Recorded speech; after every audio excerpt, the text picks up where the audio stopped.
मिसळ उपरांत स्वागत। गोंयच्या घटनात्मक संकटाचेर उच्च न्यायालयांत याचिका दाखल करपाचो निर्णय काँग्रेस पक्षान घेतिल्लो आसा म्हण काँग्रेसीचो ज्येष्ठ फुडारी रमाकांत खलप हांणी पत्रकार परिशदेंत स्पश्ट केलां।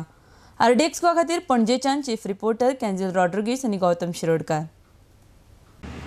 राजकीय पॉलिटिकल एटिकेट विसरतात आणि त्या विषयाचे स्पष्टीकरण किंवा उत्तर दिवचे सोडून व्यक्तिगत स्पोक्समॅनशिपचेर ते टिका करपाक सुरवात करतात। कोणी कितें केला बद्दल तुका सांगची गरज ना, तुमी जाणा त्या बद्दल दुसरे आमचे स्पोक्सपर्सन उलयताले, पण हो एक शिष्टाचाराची आनी एक गफल्याची गोष्ट सांगली तुमकां, जुमल्याची गोष्ट सांगली आणि आता ही तिसरी शिष्टाचाराच्या अभावाची आम्ही गोव्यान आणि देशात राजकारण हे एका विशिष्ट अशा वयल्या पावण्याचेर व्हरून धरतात। Standards of etiquette and standards of governance have to be maintain हे आम्ही करून करतात। ती शिकवण फाल्यां जेन्ना शाह येता,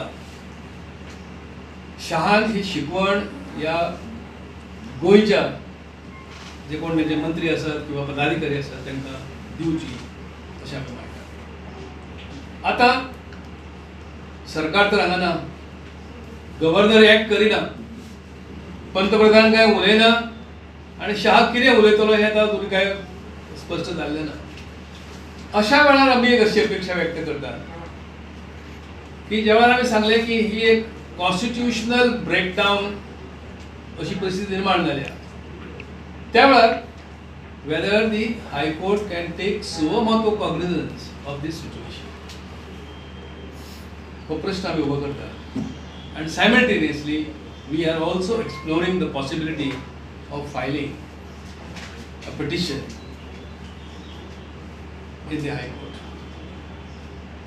whereby the judiciary will be requested to take cognizance of the prevailing constitutional crisis in Goa, failure of the governor to act, assembly in limbo, and total lack of governance of any nature. हे प्रश्न आज आम्ही गोंयकार समोर दवरतात। तुमच्या मार्फत ह्या विशयाचेर गोंयकारांनी चर्चा करची आणि अपेक्षा करतात की देशातल्या प्रमुख अशा राजकीय पक्षाचे नेते अध्यक्ष फाल्यां गोव्यान येतात